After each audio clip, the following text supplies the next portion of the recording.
જય ગૌ માતા।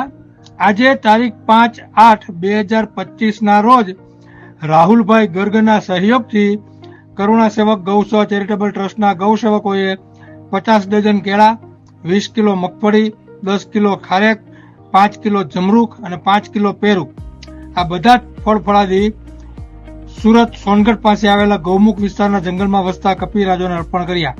જય ગૌ માતા, જય ગોપાલ।